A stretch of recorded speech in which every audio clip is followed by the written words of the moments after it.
7 साल से लगातार भारतीय जनता पार्टी के प्रदेश अध्यक्ष बीडीसी चुनाव, डीडीसी चुनाव, बीडीसी डीडीसी चुनाव के बाद लद्दाख में चुनाव, लोकसभा के चुनाव, वो भी 2 बार, इन सभी चुनावों में भारतीय जनता पार्टी को लीड किया और भारतीय जनता पार्टी का परफॉर्मेंस मुझे बताने की जरूरत नहीं। डीडीसी में, जम्मू संभाग में और घाटी में दोनों जगह पर कमाल का परफॉर्मेंस, और यह भी कि पहली बार श्रीनगर की म्युनिसिपल कॉर्पोरेशन में कमल खेला, पहली बार श्रीनगर में डीडीसी मेंबर कमल वाला था। और इस बार जो चुनावी नतीजों के एग्जिट पोल आए हैं, उन एग्जिट पोलों में यह बताया जा रहा है कि संभवतः घाटी में भी एक कमल का फूल खिल सकता है। क्या कहना है जम्मू कश्मीर भारतीय जनता पार्टी के प्रदेश अध्यक्ष रविंदर रैना का इस सब पर, और क्या भारतीय जनता पार्टी जरूरत पड़ी तो जिस पार्टी को सुबह शाम कोसते रहे हैं जम्मू कश्मीर नेशनल कॉन्फ्रेंस को, उसके साथ अलायंस करेगी। मेरे साथ भारतीय जनता पार्टी के प्रदेश अध्यक्ष रविंदर रैना साहब 7 साल इस कुर्सी पर बैठे हुए हो गए। इन 7 सालों में कई चुनावों में बीजेपी को आपने लीड किया, जीते, सब कुछ हुआ, लेकिन 7 साल के बाद सबसे बड़ी परीक्षा आपके लिए अग्नि परीक्षा है, क्योंकि आप जम्मू कश्मीर में बीजेपी चुनाव लड़ने के लिए नहीं लड़ रही। चुनाव, आपने खुद कहा, आपके बयान है कि हम सरकार बनाने के लिए चुनाव लड़ रहे हैं। क्या होगा इस अग्नि परीक्षा में? मैं पार्टी का सिपाही हूं। पिछले 7 सालों में भारतीय जनता पार्टी के अध्यक्ष के तौर पर पार्टी ने जो काम मुझे सौंपा, मैंने पूरी ईमानदारी के साथ किया। और हमारे लिए सबसे बड़ी खुशी की बात यह है, मेरा सौभाग्य रहा, मेरी खुशकिस्मती थी कि भारतीय जनता पार्टी के जितने भी हमारे वर्कर्स हैं, जितने भी कार्यकर्ता हैं, जितने भी मेरे सीनियर्स हैं, सब ने एक स्वर में कदम से कदम मिलाकर मेरा साथ दिया, सहयोग किया। और आज भारतीय जनता पार्टी उस मुकाम पर पहुंची है कि जम्मू कश्मीर असेंबली इलेक्शंस में शानदार जीत के साथ मुझे विश्वास है कि भारतीय जनता पार्टी की सरकार बनेगी। मुझे उम्मीद है कि जिसका जिक्र आपने किया, अग्नि परीक्षा, इस अग्नि परीक्षा को भी सफलतापूर्वक हम जीत में तब्दील करेंगे, जीतेंगे। 30 से 35 के बीच में भारतीय जनता पार्टी अपने दम पर सीटें जीतेगी। 15 के आसपास इंडिपेंडेंट, आजाद उम्मीदवार और कुछ जो बीजेपी के लाइक माइंडेड हमारे ग्रुप्स सहयोगी हैं, उनके साथ मिलकर हम जो सरकार बनाने के लिए जरूरी नंबर है एमएलएस का, उसको हम पूरा करेंगे। और यकीन मानिए बीजेपी की सरकार होगी, हमारे साथी दोस्तों के साथ मिलकर जम्मू कश्मीर में डबल इंजन सरकार होगी। सभी एग्जिट पोल आपको 25 और 34 के बीच में रख रहे हैं, और अगर उसका 25 और 34 का हम एक नंबर बीच में ले लें तो 28 के करीब करीब आपका नंबर बैठता है। 48 चाहिए, 5 आप अगर नॉमिनेट भी करते हैं, उसके बावजूद आपको 15 और लोगों की जरूरत है सरकार बनाने के लिए। और वहीं पर डॉक्टर फारूक अब्दुल्ला ने बयान दिया है, उन्होंने कहा है कि क्या मुमकिन है कि बीजेपी के साथ कोई मुसलमान जाएगा जो ये देखेगा कि देश भर में बीजेपी मुसलमानों के साथ क्या कर रही है। अभी देखिए, इन चुनावों के रिजल्ट आने दीजिए। 8 अक्टूबर को, यानी कल चंद घंटों के बाद वोटों की गिनती शुरू होगी। बीजेपी के मैंडेट के ऊपर आप इलेक्शन में कामयाब होते हुए, जीत हासिल करते हुए, बीजेपी के मुसलमान हमारे भाई जो कैंडिडेट हैं उनको जीतते हुए आप देखेंगे। लेकिन डॉक्टर फारूक अब्दुल्ला कहते हैं कि जितने भी निर्दलीय हैं जो घाटी से आते हैं आपके साथ नहीं आएंगे। वो इसलिए नहीं आएंगे क्योंकि देश भर में आपने मुसलमानों को प्रताड़ित करके रखा, इसलिए वो आपके साथ नहीं आएंगे। डॉक्टर फारूक अब्दुल्ला साहब बहुत परेशान नजर आते हैं। मैं डॉक्टर फारूक अब्दुल्ला साहब की इज्जत करता हूं, मैं सबकी इज्जत करता हूं।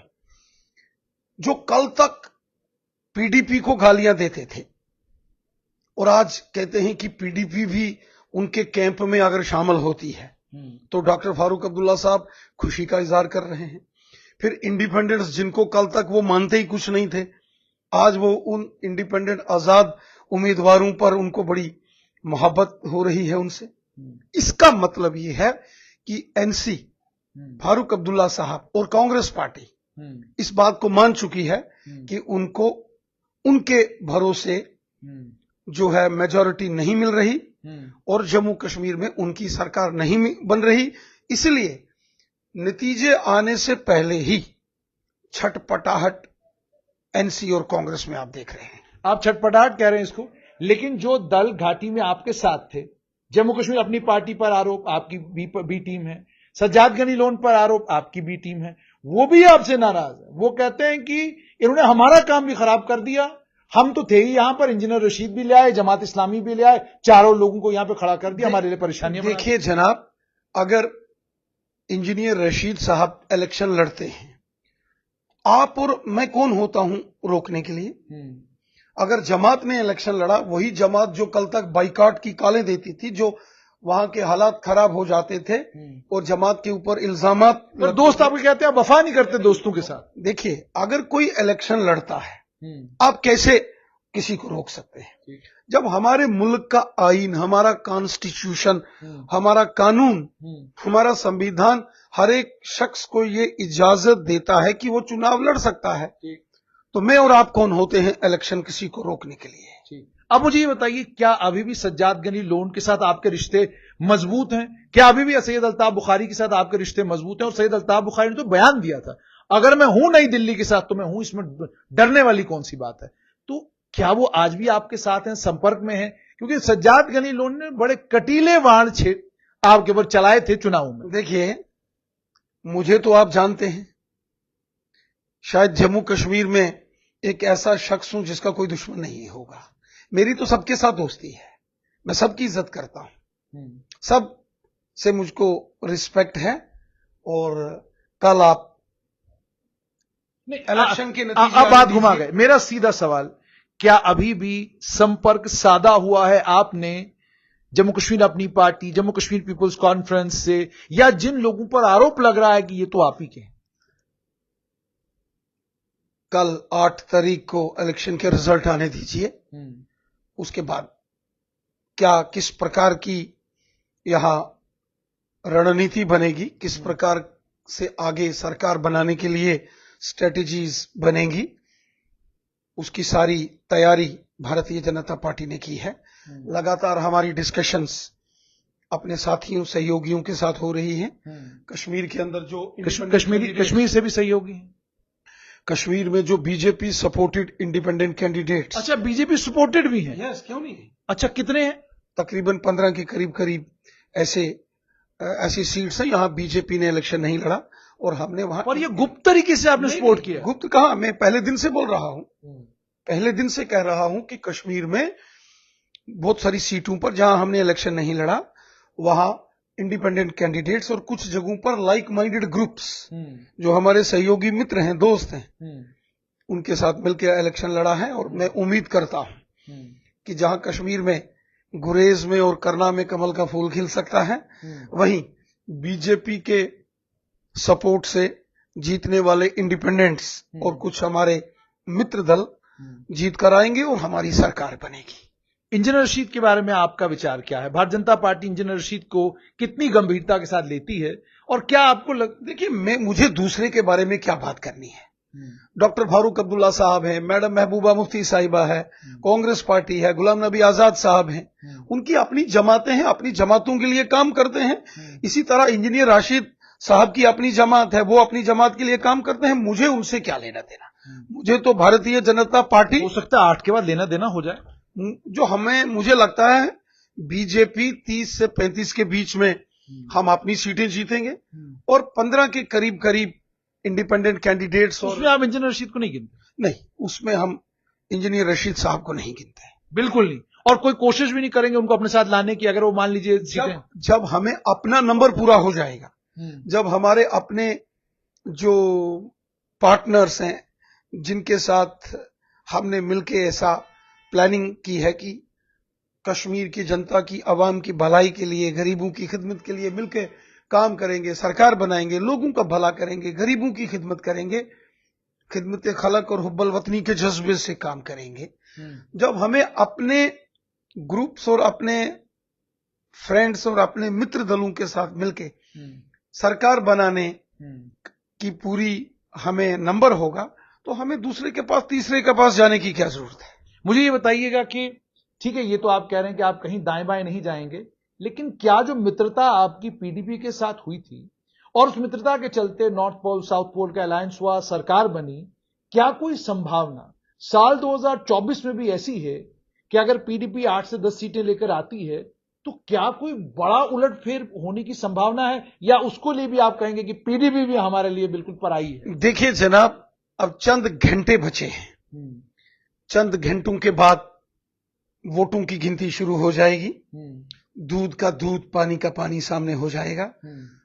इस इलेक्शन में अवाम ने किसको सपोर्ट किया है, मेरा सवाल सीधा पीडीपी को लेकर है, सीधा सवाल पीडीपी को लेकर कि पीडीपी अगर बीजेपी को अपने दम पर 30 से 35 सीटें मिलती हैं और बीजेपी को कश्मीर में 12-15 इंडिपेंडेंट कैंडिडेट्स और कुछ लाइक माइंडेड ग्रुप्स अगर वो जीत के आते हैं, उनकी सपोर्ट होती है और ये सरकार बन जाती है, तो हम क्यों तीसरे? और मान लीजिए ऐसा ना हुआ तो जाएंगे। चंद घंटे बचे हैं जनाब, एक बार वोटों की गिनती तो। अच्छा, कोई मुलाकात हुई चुनाव खत्म होने के बाद किसी से? कल ही तो जनाब चुनाव खत्म हुआ है, तो मुलाकात कहां हो? तो तरुण चुग ने एक बयान दिया, तुमने कहा दिन के उजाले में नहीं आते, रात के अंधेरे में मिलने आते हैं। कोई आया रात के? नहीं, मेरे से किसी की कोई मुलाकात नहीं हुई। आप पार्टी के प्रदेश अध्यक्ष है, आपको तो संपर्क में लिए बगैर तो बात बनेगी नहीं। हमने जिनसे वैसे कोई रात के अंधेरे में किससे मुलाकात हुई? हम रात के अंधेरे में क्यों? रात के अंधेरे में नहीं जनाब, दिन के उजाले में हमारी मुलाकातें चल रही हैं। ठीक ठाक मुलाकातों का दौर चल रहा है और हमें यकीन है कि अपने दम पर और अपने दोस्तों के दम पर मिलकर हम सरकार बनाएंगे। अच्छा, मुझे यह भी बताइएगा कि प्रदेश अध्यक्ष के तौर पर जब आप चुनाव लड़ने के लिए गए, आपके ऊपर आरोप लगे, उन्होंने किसी ने कहा मेरी टिकट कटवा दी, किसी ने कहा मेरी टिकट कटवा दी, इससे ऐसे आपने कहा ना मेरे दुश्मन कोई नहीं, लेकिन अब यह भी चर्चा चल पड़ी कि नहीं, पहले दुश्मन नहीं थे लेकिन अब दुश्मन हो गए। देखिए, मैं भारतीय जनता पार्टी का एक सिपाही हूं, बीजेपी का एक कमिटेड सोल्जर हूं। मैंने पूरी जिंदगी बहुत ईमानदारी से काम किया है। मैंने हमेशा लोगों की, गरीबों, ज़ईफों, बेसहारा लोगों और यतीमों की खिदमत की है, ईमानदारी से की है। आपने देखा होगा जब मैंने अपना नॉमिनेशन, अपना मैंडेट फॉर्म भरा था नौशहरा से इलेक्शन के लिए, तो मेरी जेब में 1000 रुपया था। सारी दुनिया ने देखा। बड़े बड़े जो न्यूज एजेंसीज हैं, बड़े बड़े नेशनल चैनल्स हैं, times of India, Indian express, the Hindu जैसे बड़े नेशनल न्यूज पेपर्स ने वो स्टोरीज कैरी की, बड़े न्यूज एजेंसीज ने वो स्टोरी कैरी की।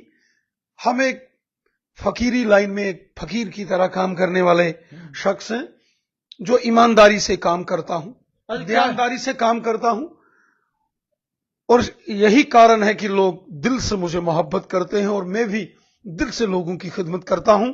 रही बात इलेक्शन में मैंडेट्स की, तो बीजेपी आज जम्मू कश्मीर की सबसे बड़ी सियासी जमात है।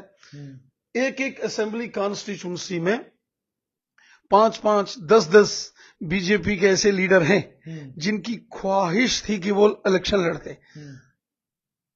एंड ऑफ द डे आप एक को ही मैंडेट दे सकते हो एक कॉन्स्टिट्यूंसी में, और उसके लिए बीजेपी की इलेक्शन कमेटी होती है, बीजेपी के ऑब्जर्वर्स हैं, बीजेपी के प्रभारी सह प्रभारी हैं, और लास्ट में बीजेपी के सेंट्रल इलेक्शन कमेटी होती है, वहां फैसले होते हैं।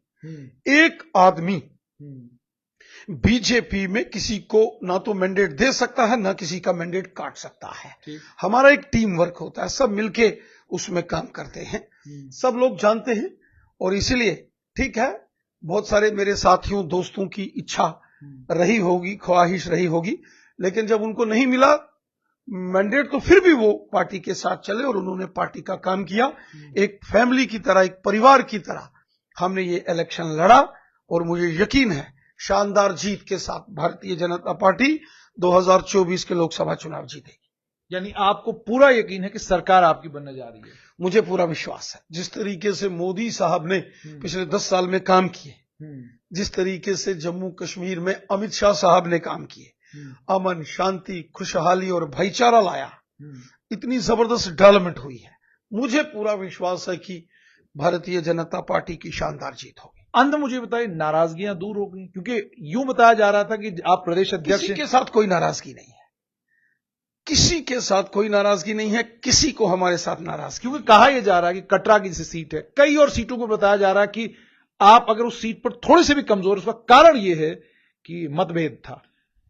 देखिए, मैंने पहले कहा भारतीय जनता पार्टी बहुत बड़ी पार्टी है। 15 लाख बीजेपी के जम्मू कश्मीर में रजिस्टर्ड मेंबर हैं। मैं पिछले 7 सालों में भारतीय जनता पार्टी के अध्यक्ष के तौर पर जितनी जी जान लगा के मैं कोशिश कर सकता था, मैंने कोशिश की, और आज पूरे जम्मू कश्मीर में कोने कोने में भारतीय जनता पार्टी का परचम लहरा रहा। आज हमारा परचम कठुआ के लखनपुर से लेके करना तक, टिटवाल तक, गुरेज तक, उड़ी तक, आज भारतीय जनता पार्टी का परचम लहरा रहा है। मैंने बहुत मेहनत की है, बहुत मेहनत की है। मेरे पार्टी के कार्यकर्ताओं ने, मेरे साथी सहयोगियों ने, पार्टी के वर्कर्स ने बहुत मेहनत की है। उसी का नतीजा है कि 15 लाख से ऊपर बीजेपी के रजिस्टर्ड मेंबर हैं, और बीजेपी जम्मू कश्मीर में सबसे बड़ी सियासी जमात है। इसलिए हर कॉन्स्टिट्यूंसी में बीजेपी के अंदर ही 4, 5, 10 ऐसे मेरे नेता थे, पार्टी के मेरे दोस्त, मेरे साथी, जो इलेक्शन लड़ना चाहते थे। लेकिन मैंडेट तो मैं एक कॉन्स्टिट्यूंसी में एक को दे सकता था। इसलिए बाद में जब मैंडेट अनाउंस होने के बाद हमने सबके साथ मुलाकात की। मैंने एक एक करके सब दोस्तों के साथ, अपने पार्टी के सीनियर्स के साथ, वर्कर्स के साथ मुलाकात की, और सब जो उनके कंसर्न्स, उनके मसाइल पर मैंने गौर किया, उनकी बातें सुनी, उनको कन्विंस किया। सब मान गए। एक टीम की तरह बीजेपी ने चुनाव लड़ा, और एक परिवार की तरह, एक फैमिली की तरह हमने 2024 का इलेक्शन लड़ा, और मुझे यकीन है शानदार जीत के साथ भारतीय जनता पार्टी जम्मू कश्मीर में अपनी सरकार बनाएगी। बहुत बहुत शुक्रिया। तो आपने सुन लिया कि जम्मू कश्मीर भारतीय जनता पार्टी के प्रदेश अध्यक्ष रविंदर रैना का कहना है कि शानदार जीत के साथ भारतीय जनता पार्टी जम्मू कश्मीर में अपनी सरकार बनाएगी। विरोधाभास पर कहा कि टिकट एक को बांटा जा सकता है। एक एक कॉन्स्टिट्यूंसी में 6-6, 7-7 प्रत्याशी थे, लेकिन उसके बावजूद मैं सबके पास गया और मैंने मतभेद खत्म करने की पूरी कोशिश की। कल 8 अक्टूबर है, देखना ही होगा कि भारतीय जनता पार्टी के प्रदेश अध्यक्ष ने जो दावा किया है, ये दावा कल 12 बजे तक कितना सही साबित होता है।